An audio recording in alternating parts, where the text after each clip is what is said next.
Very good morning dear students. आज की class में हम रक्त एवं रक्त समूह के बारे में चर्चा करेंगे। इससे पहले की क्लास में हमने मनुष्य के अंदर प्रतिरक्षा तंत्र है उसके बारे में चर्चा की थी।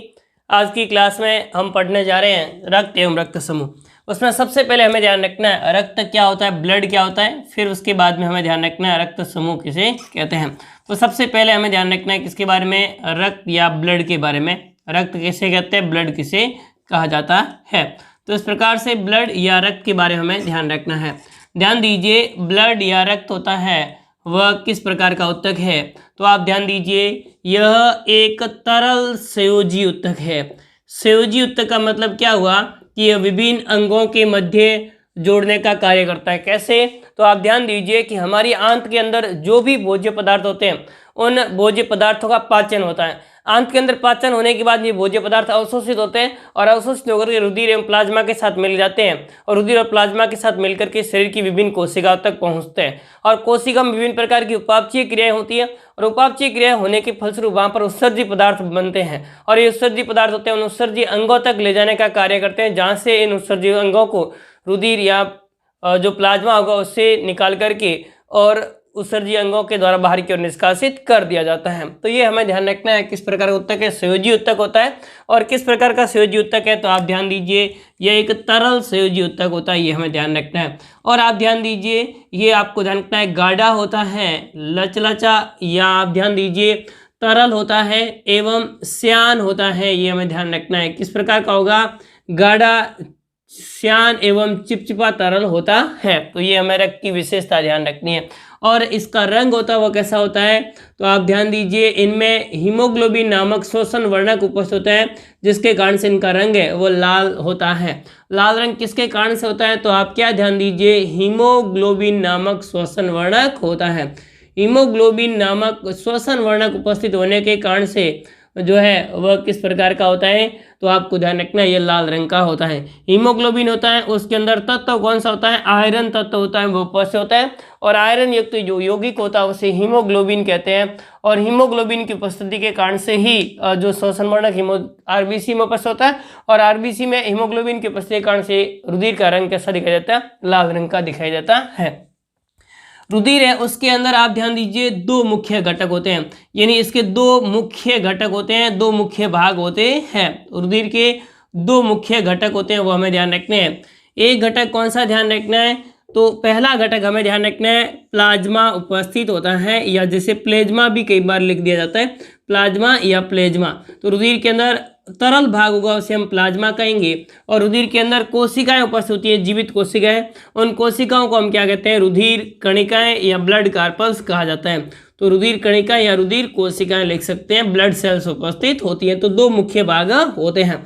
इसमें से रुधिर का जो 55% भाग होता है उसका निर्माण किसके द्वारा होता है, प्लाज्मा के द्वारा होता है। जबकि शेष 45% भाग होता है वह किसके द्वारा निर्मित होता है, तो आप ध्यान दीजिए रुधिर कणिकाएं होती हैं उनसे निर्मित होता है। तो रुधिर के अंदर दो मुख्य घटक होते हैं, एक तो होता है प्लाज्मा और दूसरा कौन सा घटक होता है, रुधिर कणिकाएं उपस्थित होती हैं। ये दो घटकों से मिलकर के बना हुआ होता है। प्लाज्मा होगा, ये आप ध्यान दीजिए किसे कहते हैं, रुधिर के तरल भाग को प्लाज्मा कहते हैं। रुधिर के तरल भाग को हम क्या कहते हैं, तो आप ध्यान दीजिए रुधिर के तरल भाग को हम किस नाम से जानते हैं, तो आप ध्यान दीजिए तरल भाग को प्लाज्मा कहा जाता है। ये कुल रुधिर का किसमें प्रतिशत भाग का निर्माण करती है, 55% भाग का निर्माण करती है। इसमें विभिन्न प्रकार के प्रोटीन उपस्थित होते हैं, यानी कार्बनिक पदार्थ उपस्थित होते हैं, साथ में अकार्बनिक पदार्थ उपस्थित होते हैं, विभिन्न प्रकार के लवण वगैरह उपस्थित होते हैं, अकार्बनिक पदार्थ उपस्थित होंगे। एवं आपको ध्यान रखना है कार्बनिक और अकार्बनिक पदार्थों से कुछ गैसेज होती हैं वो भी इसमें उपस्थित होती हैं। तो ये इस प्रकार से आपको ध्यान रखना है कि प्लाज्मा होगा उसके अंदर कार्बनिक पदार्थ, अकार्बनिक पदार्थ, प्रोटीन इत्यादि उपस्थित होते हैं। ये प्लाज्मा कार्य क्या करता है, तो इनके अंदर ही रुधिर कणिकाएं डूबी हुई उपस्थित होती है और प्लाज्मा होता है उनके माध्यम से ही जो आंत के द्वारा अवशोषित पदार्थ होते हैं वे अवशोषित पदार्थ विभिन्न कोशिकाओं तक पहुंचते हैं तथा आंत में जो अवशोषित पदार्थ विभिन्न कोशिकाओं तक पहुंचते हैं तो वहां पर इनका उपापचय होगा और उपापचय होने के फलस्वरूप जो उत्सर्जी पदार्थ बनते हैं उन उत्सर्जी पदार्थों को पुनः उत्सर्जी अंगों तक पहुंचाने का कार्य किया जाता है। तो ये हमें ध्यान रखना है किसके बारे में, प्लाज्मा के बारे में। फिर उसके बाद में ध्यान दीजिए रुधिर कणिकाएं, और रुधिर कणिकाएं होती हैं वे 3 प्रकार की रुधिर कणिकाएं प्लाज्मा के अंदर डूबी अवस्था में उपस्थित होती है। पहली हमें ध्यान रखनी है लाल रुधिर कणिकाएं। सबसे पहली हमें कौन सी ध्यान रखनी है? लाल रुधिर कणिकाएं उपस्थित होती हैं। ये सबसे अधिक संख्या में पाई जाने वाली जो कोशिकाएं होती हैं जिन्हें लाल रुधिर कणिकाएं या आरबीसी, या इसे हम किस नाम से जानते हैं तो आपको ध्यान रखना है, इसे हम कहेंगे इरिथ्रोसाइट भी कहा जाता है। लाल रुधिर कणिकाएं होती है वह विभिन्न प्रकार की जो गैसें होती हैं उन गैसों का परिवहन इनका मुख्य कार्य होता है। विभिन्न गैसें ऑक्सीजन एवं CO2 गैसें होती हैं, इनके परिवहन में यह सहायक होती हैं। ध्यान दीजिए कि श्वसन के माध्यम से हम ऑक्सीजन गैस को ग्रहण करते हैं तो ये ऑक्सीजन होगी वह फेफड़ों में वायु कुप्पिकाएं होती हैं उनसे रुधिर वाहिनियों पर मिल जाती है, रुधिर केशिकाओं से रुधिर की जो सिराएं होगी उनमें, और उसके बाद में आपको ध्यान रखना है जो रुधिर की छोटी छोटी रुधिर केशिकाएं होती हैं उनके माध्यम से ये हृदय तक और हृदय से शरीर के विभिन्न भागों में पंप किया जाता है। तो इस प्रकार से जो है वह जो ऑक्सीजन होगी उस ऑक्सीजन का पूरे शरीर में परिवहन करना तथा CO2 जो शरीर के विभिन्न भागों में बनती है उन CO2 को पुनः फेफड़ा तक पहुंचाने का कार्य है वह किसके द्वारा होता है? रुधिर के माध्यम से। और कौन सी रुधिर कणिकाएं होती हैं? लाल रुधिर कणिकाएं। लाल रुधिर कणिका में उपस्थित श्वसन वर्णक हीमोग्लोबिन होता है, वो ऑक्सीजन के साथ जुड़ करके ऑक्सी हीमोग्लोबिन बनाता है, और ऑक्सी हीमोग्लोबिन के रूप में क्या होता है? गैसों का परिवहन होता है। तो ये गैसों के परिवहन में सहायक होती है, हमें ध्यान रखनी है। दूसरी ध्यान दीजिए वो हमें ध्यान रखनी है श्वेत रुधिर कणिकाएं। वैसे आप हाई लेवल पे पढ़ेंगे तो श्वेत रुधिर कणिकाएं होती हैं वो 5 प्रकार की होती हैं। इसमें 3 प्रकार की होती हैं, वे ग्रेनुलोसाइट प्रकार की होती हैं, कणिकाएं प्रकार की होती हैं, जबकि 2 होती हैं वे अग्रेनुलोसाइट होती हैं। और इनका मुख्य कार्य होता है श्वेत रुधिर कणिकाओं का या WBC का व्हाइट ब्लड कार्पल्स। और इनका मुख्य कार्य क्या होता है तो आप ध्यान दीजिए शरीर को प्रतिरक्षा प्रदान करना यानी सुरक्षा प्रदान करने का कार्य होता है। तो आप ध्यान दीजिए ये मुख्य रूप से शरीर को सुरक्षा प्रदान करने का कार्य करती हैं। तीसरे प्रकार की रुधिर कणिकाएं उपस्थित होती हैं जिन्हें हम किस नाम से जानते हैं? बिंबाणु के नाम से जाना जाता है, या बिंबाणु को ही हम क्या कहते हैं? प्लेटलेट्स कहा जाता है। तो इस प्रकार से बिंबाणु या प्लेटलेट्स उपस्थित होती है। बिंबाणु या प्लेटलेट्स होती है वह कभी घाव लगता है तो घाव लगने के बाद आप देखते हैं कि कुछ समय के बाद में घाव के ऊपर पतली परत बन जाती है जिसके कारण से रुधिर का बहिस्राव रुक जाता है। जैसे हम कहते हैं रुधिर का थक्का बनना, रुधिर का थक्का बनना, रुधिर का थक्का बन जाता है जिससे आपको ध्यान रखना है रुधिर के बहिस्राव को ये रोकता है, यानी स्त्राव को क्या करता है? रोकता है, ये हमें ध्यान रखना है। तथा रोगाणुओं से शरीर की सुरक्षा करता है, इस भाग से शरीर में रोगाणु प्रवेश नहीं करे इसके लिए। और आपको ध्यान रखना है रुधिर का बहिस्राव रोकने के लिए थक्के का निर्माण होता है, और थक्के का निर्माण होता है वो किन कोशिकाओं के माध्यम से होता है? प्लेटलेट्स या बिंबाणु की कोशिकाओं के माध्यम से होता है। हम 12th क्लास में जब आएंगे तो उस समय हम देखेंगे कि बिंबाणु और प्लेटलेट्स होता है उनके अंदर थक्का किस प्रकार से निर्माण होता है। यदि थक्का निर्माण की क्रियाविधि आपको समझनी है तो आप 12th क्लास की जो प्लेलिस्ट है उसमें जाकर के और रुधिर के थक्का निर्माण की क्रियाविधि को भी पढ़ सकते हैं। तो ये हमें ध्यान रखना है। इस प्रकार से ये 3 प्रकार की रुधिर कणिकाएं, लाल रुधिर कणिकाएं, श्वेत रुधिर कणिकाएं और बिंबाणु या प्लेटलेट्स उपस्थित होती हैं। तो ये आपके सिलेबस के अनुसार इतना ही दिया हुआ है, केवल इतना ही आपको ध्यान रखना है। रुधिर कणिकाओं के नाम हमें ध्यान रखना है कौन कौन से? लाल रुधिर कणिका, श्वेत रुधिर कणिका और बिंबाणु या प्लेटलेट्स। लाल रुधिर कणिकाओं का कार्य हमें ध्यान रखना है गैसों का परिवहन। श्वेत रुधिर कणिकाओं का कार्य हमें ध्यान रखना है प्रतिरक्षा एवं सुरक्षा प्रदान करने का इनका मुख्य कार्य होता है, यानी रोगाणुओं से शरीर की सुरक्षा करने वाली कोशिकाएं कौन सी है? श्वेत रुधिर कणिकाएं या WBC होती हैं। बिंबाणु या प्लेट्स रुधिर का थक्का जमाती है तथा रुधिर वाहिनियां होती है उनको जो क्षतिग्रस्त होती है उनसे रक्षा करती है, उनकी सुरक्षा करने का कार्य करती हैं। तो ये इस प्रकार से हमें ध्यान रखना है किसके बारे में? बिंबाणु या प्लेटलेट्स के बारे में।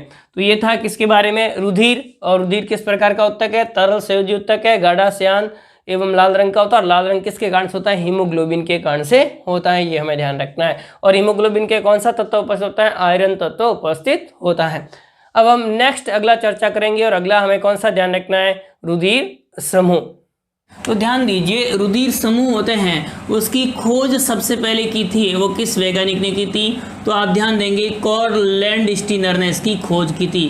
तो रुधिर समूह की खोज है वो किसके द्वारा की गई थी? सबसे पहले कार्ल लैंडस्टीनर द्वारा रुधिर समूह की खोज की गई थी, इसके बारे में बताया गया था।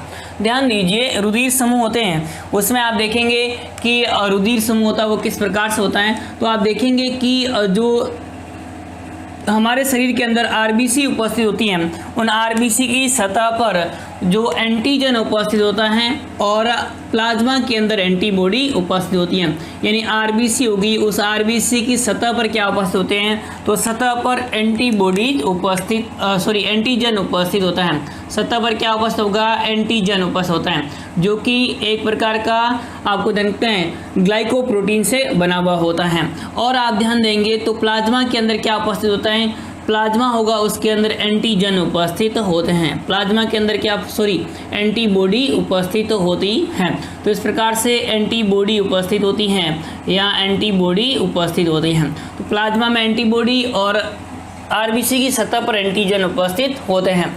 और इनकी उपस्थिति के आधार पर रुधिर समूह होते हैं वो 2 प्रकार के होते हैं। तो रुधिर समूह होंगे वो कितने प्रकार के होते हैं, 2 प्रकार के रुधिर समूह जंतुओं के अंदर, यहाँ देखें मानव के अंदर देखे जाते हैं। मानव में 2 प्रकार के रुधिर समूह देखे जाते हैं या रुधिर तंत्र देखे जाते हैं। एक पहला तंत्र होता है जिसे हम क्या कहते हैं, एबीओ तंत्र कहा जाता है। तो जंतुओं के अंदर या मानव में कितने प्रकार के तंत्र देखे जाते हैं, 2 प्रकार के रुधिर तंत्र देखे जाते हैं। यानी एंटीजन एवं एंटीबॉडी होती हैं, उनकी उपस्थिति के आधार पर रुधिर में 2 प्रकार के तंत्र एंटीजन और एंटीबॉडी के देखे जाते हैं। एक तंत्र होता है जिसे हम क्या कहते हैं, एबीओ तंत्र, और सेकंड तंत्र होगा जिसे हम क्या कहते हैं, आरएस तंत्र कहते हैं। जनरली इन 2 प्रकार के तंत्रों का हम अध्ययन करते हैं, तो ये हमें ध्यान रखना है। सबसे पहला तंत्र है कौन सा, एबीओ तंत्र। एबीओ तंत्र होता है उसकी खोज किसने की, तो ध्यान दीजिए एबीओ तंत्र है उसकी खोज की थी वह कार्ल लैंडस्टीनर ने की थी। तो एबीओ तंत्र होगा उसकी खोज किसने की थी, कार्ल लैंडस्टीनर ने 1940 में इसकी खोज की थी। और आप देखेंगे तो आरएस तंत्र होता है इसकी खोज की थी वह कार्ल लैंडस्टीनर एवं वीनर ने की थी। तो इसकी खोज किसने की, एबीओ तंत्र की, तो कार्ल लैंडस्टीनर केवल ने की थी। जबकि आप देखेंगे कि आरएस तंत्र होता है उसकी खोज रिसर्च बंदर में किसने की थी, तो आपको जानना है वीनर एवं स्टीनर ने की थी। यानी कार्ल लैंडस्टीनर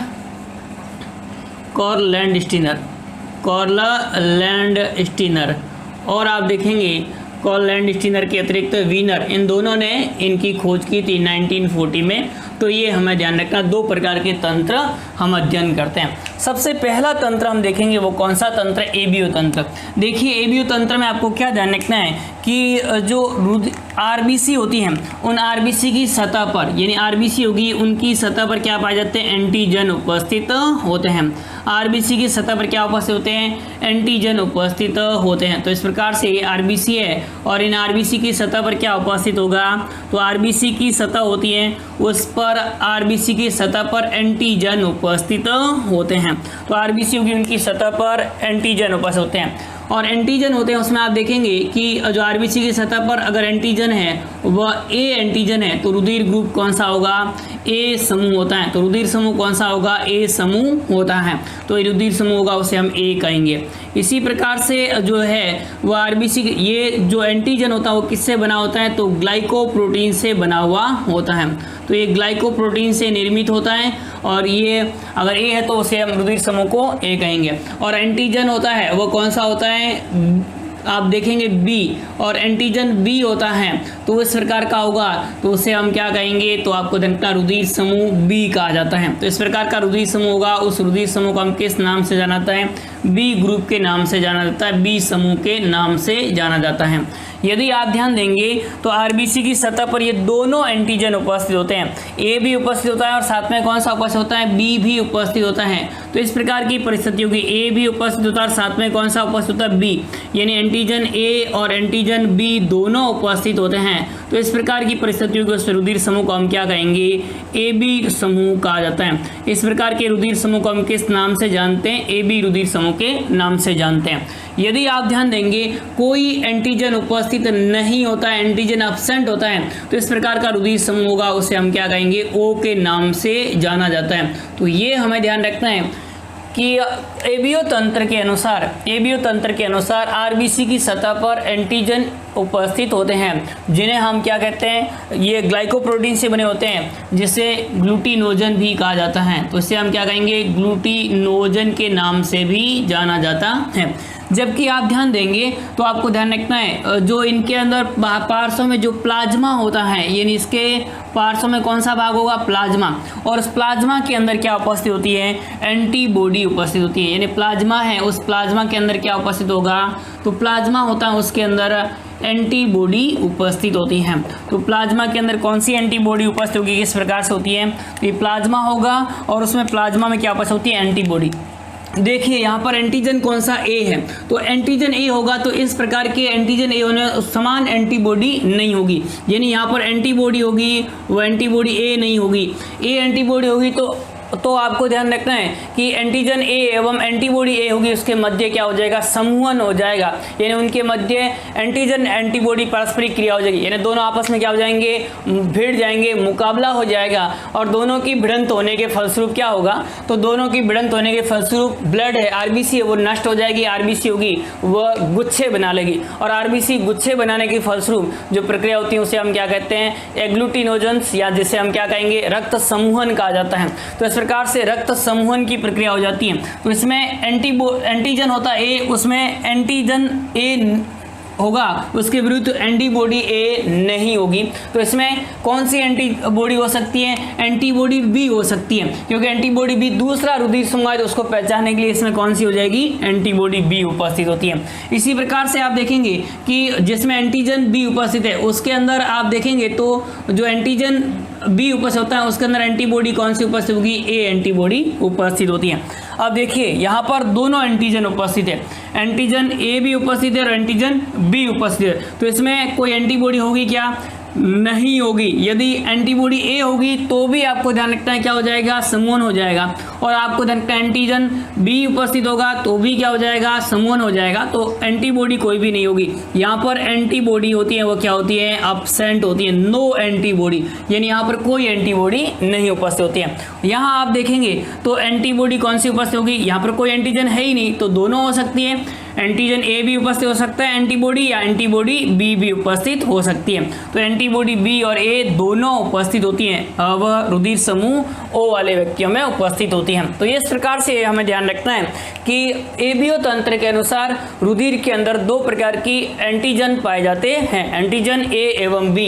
एंटीजन ए एवं बी के आधार पर रुधिर समूह होते हैं उनको वर्गीकृत किया गया है। एंटीजन होते हैं वे ग्लाइकोप्रोटीन से निर्मित होते हैं, जबकि एंटीबॉडी होती है वो ग्लोब्यूलिन प्रोटीन से निर्मित होती हैं। तो इस प्रकार से किससे बनी होगी, ग्लोब्यूलिन प्रोटीन से निर्मित होती है, और ये किसके अंदर उपस्थित होती है, प्लाज्मा में। तो एंटीबॉडी कहाँ पर उपस्थित होती है, प्लाज्मा में, जबकि एंटीजन कहाँ पर उपस्थित होता है, रक्ताणु या आरबीसी की सतह पर उपस्थित होता है। तो आरबीसी की सतह पर एंटीजन उपस्थित होगा, जबकि आप ध्यान देंगे तो प्लाज्मा के अंदर क्या उपस्थित होता है, एंटीबॉडी उपस्थित होती हैं, और एंटीबॉडी होती हैं वो हमें इस प्रकार से ध्यान रखना है। इसी प्रकार से यहाँ देखेंगे आप आरएस तंत्र के अंदर, तो आरएस तंत्र में भी आप ध्यान देंगे तो आरएस तंत्र के अंदर भी आप क्या ध्यान रखेंगे कि इसके अंदर जो एंटीजन होती हैं वह एंटीजन किसकी सतह पर उपस्थित होगा, आरबीसी की सतह पर एंटीजन उपस्थित होता है, और आरबीसी होगी उनकी सतह पर जो एंटीजन उपस्थित होता है वो कौन सा उपस्थित होता है, तो आपको ध्यान रखना है आरएस एंटीजन उपस्थित होता है। कौन सा एंटीजन उपस्थित होगा, आरएस एंटीजन उपस्थित होता है।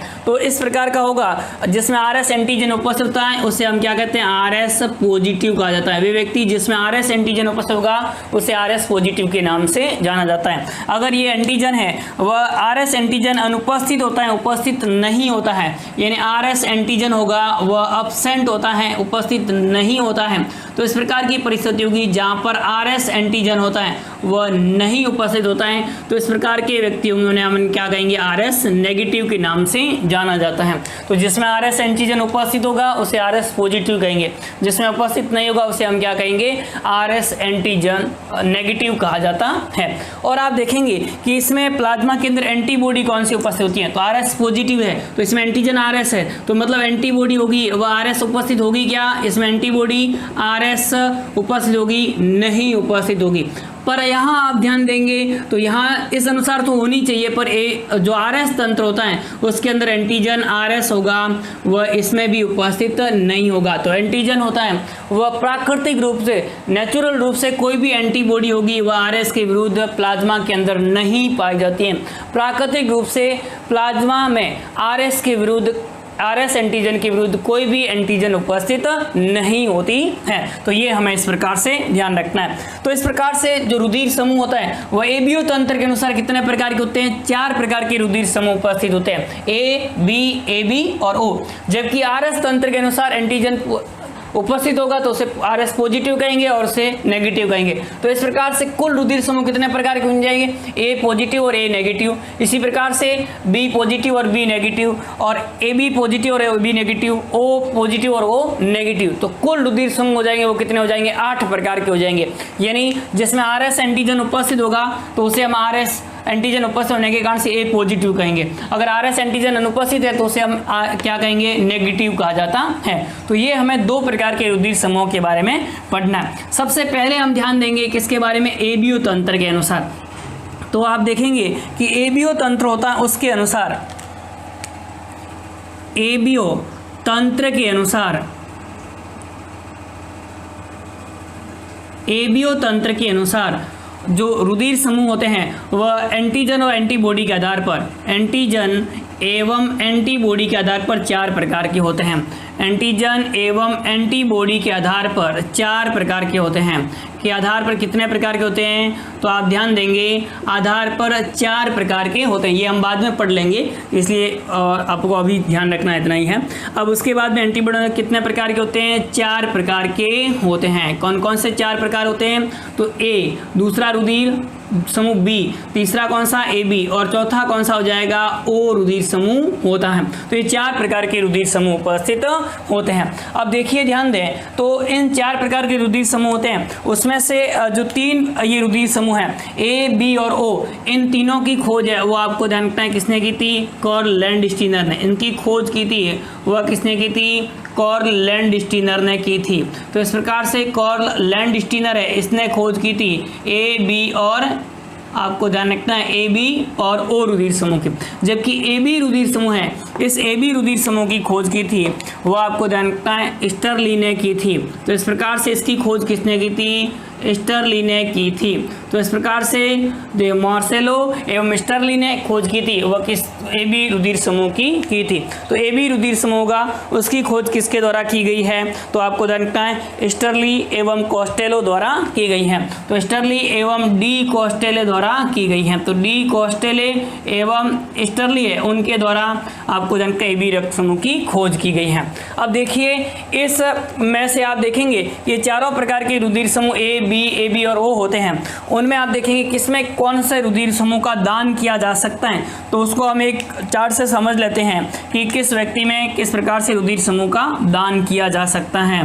तो ये हमें ध्यान रखना है, क्योंकि आप ध्यान देंगे तो जब एक व्यक्ति में भिन्न रुधिर समूह का रुधिर अगर दान कर दिया जाता है तो उनमें जो RBC होगी उन RBC में आपस में गुच्छे बन जाते हैं, और RBC में गुच्छे बनने के कारण से उस व्यक्ति है वह व्यक्ति में रक्त समूहन की प्रक्रिया हो जाएगी, और रक्त समूहन की प्रक्रिया होने के कारण से वह व्यक्ति की डेथ हो जाती है। तो हम देखते हैं सबसे पहले क्रम संख्या, और क्रम संख्या के बाद में रुधिर समूह कौन कौन से होते हैं। तो रुधिर समूह के बारे में देखेंगे, और उसके बाद में हमें ध्यान रखना है रुधिर समूह के बाद में वह कौन सा एंटीजन उपस्थित होता है, उस रुधिर समूह में कौन सा एंटीजन उपस्थित होता है, और उसके बाद में हम देखेंगे कौन सी एंटीबॉडी उपस्थित होती है, प्रतिरक्षी कौन सी उपस्थित होती है।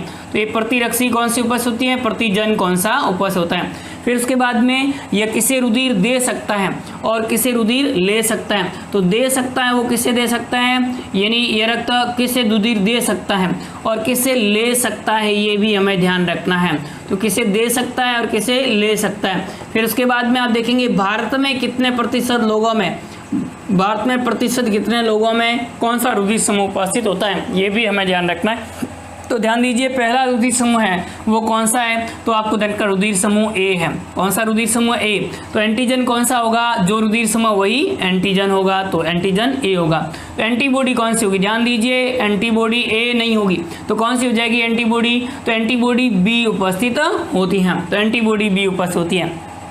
अब यह व्यक्ति होगा वो किन व्यक्तियों को रुधिर दे सकता है और किन व्यक्तियों से रुधिर ले सकता है। तो दे किसको सकता है, तो ये आपको ध्यान रखना ए को दे सकता है, और किसको दे सकता है, तो आपको ध्यान रखना ए बी को दे सकता है। और किस किस से रुधिर ले सकता है, तो ये खुद आपको रखना ए से ले सकता है और आपको रखना है ओ से ले सकता है, क्योंकि ओ में कोई भी प्रकार का एंटीजन उपस्थित नहीं होता है। तो ये हमें ध्यान रखना है। दूसरा व्यक्ति होगा वो कौन सा है, बी, और बी होगा उसमें आप ध्यान देंगे कौन सा एंटीजन उपस्थित होता है, एंटीजन बी उपस्थित होता है। और बी एंटीजन होगा तो एंटीबॉडी कौन सी उपस्थित होगी इसमें, तो एंटीबॉडी होती है वो ए उपस्थित होती हैं। ये रुधिर किसको दे सकता है, तो आप ध्यान देंगे बी को दे सकता है और किसको दे सकता है, ए बी को, क्योंकि ए बी में कोई भी एंटीबॉडी है ही नहीं, तो कोई भी एंटीजन होगा उसका कोई फर्क नहीं पड़ता है। तो ये बी को और किसको दे सकता है, ए बी को।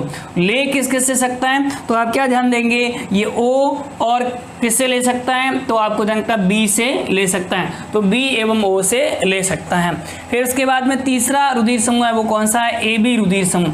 ए बी रुधिर समूह में आपको क्या ध्यान रखना है, इस प्रकार का रुधिर समूह होता है, उसके अंदर एंटीजन कौन से उपस्थित होते हैं, तो एंटीजन ए भी उपस्थित होता है और साथ में कौन सा उपस्थित होता है, बी भी उपस्थित होता है। दोनों एंटीजन है, तो एंटीबॉडी इसमें कोई भी एंटीजन उपस्थित, आपको ध्यान रखना दोनों एंटीजन उपस्थित होते हैं, ए भी उपस्थित होता है और साथ में कौन सा उपस्थित होता है, बी उपस्थित होता है। जबकि आप ध्यान देंगे इसमें कोई भी एंटीबॉडी उपस्थित नहीं होती है। और इस कारण से जो ए बी रुधिर समूह है वो किन किन को रुधिर दे सकता है, तो ये केवल ए बी को ही दे सकता है, क्योंकि दोनों एंटीजन उपस्थित है। यदि ए को देगा तो भी क्या हो जाएगा, समूहन हो जाएगा, और बी को देगा तो भी क्या हो जाएगा, समूहन, क्योंकि दोनों इनके पास क्या उपस्थित है, ये एंटीजन उपस्थित है। तो ये हमें ध्यान रखना है। और इसमें आप देखेंगे तो इसके विरुद्ध क्या बन जाएगी, एंटीबॉडी बन जाएगी, और एंटीबॉडी बनने के कारण से व्यक्ति की क्या हो जाएगी, डेथ हो जाती है। तो ये इस प्रकार से हमें ध्यान रखना है कि ए बी रुधिर समूह वाला है वो किसको दे सकता है, केवल ए बी को ही रुधिर दे सकता है। ले किससे सकता है, तो ये ले सभी से सकता है, क्योंकि इसके पास कोई भी एंटीबॉडी है ही नहीं। एंटीबॉडी नहीं होने के कारण से कोई भी एंटीबॉडी नहीं बनेगी, तो कोई भी एंटीजन होगा उससे कोई फर्क नहीं पड़ेगा। तो इस प्रकार से ये ओ से ले सकता है, ए से ले सकता है, बी से ले सकता है और किससे ले सकता है, ए बी से ले सकता है। तो ये ले सकता है यानी सावित्री ग्राही है वो कौन सा होगा, ए बी होता है। चौथा आप ध्यान देंगे रुधिर समूह कौन सा उपस्थित होता है, ओ, और ओ रुधिर समूह होता है उसके अंदर कोई भी एंटीजन उपस्थित नहीं होता है। एंटीबॉडी कौन कौन सी उपस्थित होती है, तो इसमें एंटीबॉडी होगी वो आपको देखता है ए भी उपस्थित होती है और साथ में कौन से उपस्थित होती है, बी भी उपस्थित होती है। ये किन किन को रुधिर दे सकता है, तो इसके अंदर कोई भी एंटीजन है ही नहीं, तो विरुद्ध करने वाला कोई नहीं होगा, इसके विरुद्ध कोई एंटीबॉडी बनेगी नहीं। तो इस प्रकार से ये आपको ध्यान रखना है किसको रुधिर दे सकता है, तो आपको ए को भी दे सकता है, बी को भी दे सकता है, ओ को भी दे सकता है और ए बी को भी दे सकता है। तो इस सभी को रुधिर दे सकता है, सावित्रिक दाता हो जाता है, ये हमें ध्यान रखना है। अब उसके बाद में देखिए यहाँ पर ये रुधिर किससे ले सकता है, तो केवल किससे ले सकता है, ओ से ही ले सकता है। ओ रुधिर समूह वाला व्यक्ति केवल ओ से ले सकता है, क्योंकि ओ रुधिर समूह होता है वो दूसरे किसी से लगा तो एंटीबॉडी के विरुद्ध एंटीजन बन जाएंगे और एंटीबॉडी बनने के कारण से उस व्यक्ति की क्या हो जाएगी, डेथ हो जाएगी। तो ये इस प्रकार से हमें ध्यान रखना है। कोई भी दूसरा रुधिर लेगा तो एंटीजन ए आएगा और एंटीजन ए होगा उसके विरुद्ध एंटीबॉडी बन जाएगी और एंटीबॉडी बनने के कारण से व्यक्ति की डेथ हो जाती है। यानी इनमें एनीमिया हो जाता है, रक्त की कमी हो जाती है, आरबीसी नष्ट हो जाती है, समूहन हो जाते हैं, जिसके कारण से जो है वो व्यक्ति की डेथ हो सकती है। अब देखिए कितने प्रतिशत लोगों में कौन सा रुधिर समूह ए रुधिर समूह होता है, वो आपको देखना है 23.5% लोगों में होता है। तो भारत में 23.5% लोगों में कौन सा रुधिर समूह, ए रुधिर समूह उपस्थित होता है। बी रुधिर समूह की बात करें तो ये 34.5% उपस्थित होता है। जबकि आप देखेंगे ए बी रुधिर समूह होता है, यह ए बी रुधिर समूह भारत में 7.5% लोगों में उपस्थित होता है। और ओ रुधिर समूह की बात करें तो ये कितने प्रतिशत उपस्थित होता है, 34.5% उपस्थित होता है। तो ये इस प्रकार से हमें ध्यान रखना है कि मनुष्य में कौन से रुधिर समूह उपस्थित होते हैं और इन रुधिर समूहों में कितने प्रतिशत उपस्थित होते हैं, एंटीजन कौन सा उपस्थित होता है। बेसिक सा ध्यान रखना है, एंटीजन उपस्थित होगा उसी आधार पर हम क्या कर सकते हैं, रुधिर समूहों का ज्ञान किया जा सकता है, ज्ञात किया जा सकता है। एक बार ध्यान दीजिए वापस से, हमें केवल एबीओ समूह के बारे में ध्यान रखना, ये मैं अलग से पढ़ाऊंगा आरएस तंत्र के बारे में। तो पहला ध्यान दें एबीओ तंत्र। एबीओ तंत्र है यानी रुधिर समूह होते हैं, उसमें आप देखेंगे तो रुधिर समूह की खोज कॉललैंडिस ने की थी। और आरबीसी की सतह पर एंटीजन उपस्थित होते हैं और एंटीजन होते हैं, ये एंटीजन हो गए उसे हम क्या कहते हैं, ग्लूटिनोजन के नाम से भी जाना जाता है। और इसके विपरीत जो प्लाज्मा है उसके अंदर एंटीबॉडी का निर्माण होता है और एंटीबॉडी को ग्लूटिनिन के नाम से भी जाना जाता है। और इस प्रकार से एंटीजन और एंटीबॉडी की उपस्थिति के आधार पर दो प्रकार के तंत्र देखे जाते हैं, एबीओ तंत्र और आरएस तंत्र। पहला हम एबीओ तंत्र के बारे में देखेंगे। एबीओ तंत्र की खोज कॉल लैंडस्टीनर ने की थी। और एबीओ तंत्र होता है उस बारे में आप देखेंगे तो एबीओ तंत्र होता है उसमें दो प्रकार के एंटीजन उपस्थित, एंटीजन ए और एंटीजन बी उपस्थित होता है। एंटीजन जिसमें ए उपस्थित होता है रुधिर समूह कौन सा ए होगा, जिसमें एंटीजन बी उपस्थित होगा रुधिर समूह बी। दोनों एंटीजन उपस्थित होते हैं ए बी, और जिसमें एंटीजन उपस्थित है ओ रुधिर समूह उपस्थित होता है। अब एंटीजन ए उपस्थित होगा आरबीसी की सतह पर तो उसमें प्लाज्मा में एंटीबॉडी कौन सी उपस्थित होगी, एंटीबॉडी बी उपस्थित होती है। इसी प्रकार से आप देखेंगे कि आरबीसी की सतह पर एंटीजन है वो बी उपस्थित है तो एंटीबॉडी कौन सी उपस्थित होगी, एंटीबॉडी ए उपस्थित होती है। अब जो है वो दोनों प्रकार की आपको ध्यान रखना है एंटीजन उपस्थित, ए और बी दोनों उपस्थित होते हैं तो इस प्रकार की परिस्थिति में कोई भी एंटीबॉडी उपस्थित नहीं होगी, क्योंकि अगर ए एंटीबॉडी उपस्थित होगी तो भी समूहन हो जाएगा, बी होगी तो भी समूहन हो जाएगा। इस प्रकार की परिस्थिति में कोई भी एंटीबॉडी उपस्थित नहीं होती है। जबकि ओ रुधिर समूह था उसमें कोई भी एंटीजन नहीं है, इसके कारण से दोनों प्रकार की जो है वो एंटीबॉडी इसमें ए और बी प्लाज्मा में उपस्थित होती हैं। तो ये इस प्रकार से हमें ध्यान रखना है किसके बारे में, एबीओ तंत्र के बारे में। एबीओ तंत्र के अनुसार एंटीजन और एंटीबॉडी होंगे उनके आधार पर चार प्रकार के रुधिर समूह उपस्थित होते हैं, ए बी और ए बी के बारे में ये हमें ध्यान रखना है। अब इसका सिंपल से एक ट्रिक से भी ध्यान रख सकते हैं कि कौन सा किसको रुधिर दे सकता है। एक छोटी सी ट्रिक आपको ध्यान रखनी है, जैसे आपको कुछ भी रटना नहीं पड़ेगा, बेसिक सा एक स्ट्रक्चर बना के भी आप याद कर सकते हैं कि कौन सा रुधिर समूह किसमें होगा।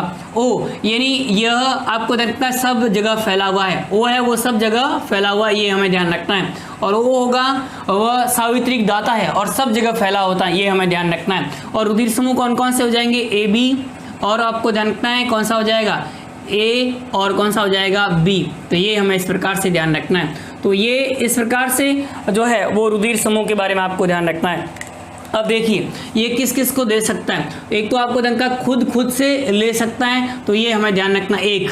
दूसरा एक किससे ले सकता है, ए बी, तो ए बी बी से भी ले सकता है और ए से भी ले सकता है, और ये आपको ध्यान रखना है। तो इस प्रकार से ओ केवल किससे, ओ से ले सकता है, बी ओ और बी से ले सकता है, ए बी चारों से ले सकता है, जबकि ए तो आपको ओ और किससे ले सकता है, खुद ए से ले सकता है, ओ और ए से। तो ये रुधिर ले सकता है, उसकी आप ट्रिक ध्यान रख सकते हैं जिससे आसानी से आपको क्या हो जाएगा, याद हो जाएगा कि कौन सा रुधिर समूह किस समूह को दिया जा सकता है। तो ये इस प्रकार से हमें ध्यान रखना है किसके बारे में, रुधिर समूह होते हैं उनके बारे में। यदि किसी व्यक्ति में समान रुधिर समूह वाले व्यक्ति का किसी दूसरे दूसरे समूह वाले रुधिर आदान कर दिया जाए, यानी एक रुधिर समूह वाले व्यक्ति को किसी दूसरे रुधिर समूह वाले व्यक्ति का रुधिर दान कर दिया जाए, उस प्रकार की परिस्थिति में क्या हो जाएगा, आरबीसी होगी वह एंटीजन एंटीबॉडी पारस्परिक क्रिया के कारण से गुच्छे बना लेगी। इस प्रक्रिया को हम क्या कहते हैं, तो आपको रक्त समूहन कहा जाता है। अब उसके बाद देखिए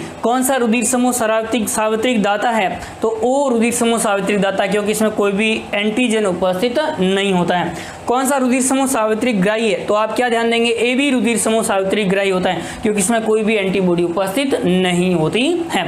अब देखो इसमें एक और सवाल आपको आरएस तंत्र को साथ में जोड़ करके पूछा जा सकता है कि निम्न में से कौन सा रुधिर समूह है वह सावित्रिक दाता है, तो ए बी, ओ पॉजिटिव या ओ नेगेटिव। तो उसमें आपको क्या ध्यान रखना, ओ नेगेटिव, क्योंकि उसमें कोई भी एंटीजन उपस्थित नहीं होता है। तो कोई भी एंटीजन उपस्थित नहीं होगा तो वो क्या हो जाएगा, सावित्रिक दाता। तो ओ पॉजिटिव और नेगेटिव दोनों दिए हो उस प्रकार की परिस्थिति हमें क्या ध्यान रखना है कि ओ नेगेटिव होता है वह कैसा होता है, तो आपको ध्यान रखना है सावित्रिक दाता होगा। तो ये तो था किसके बारे में, रुधिर समूह एबीओ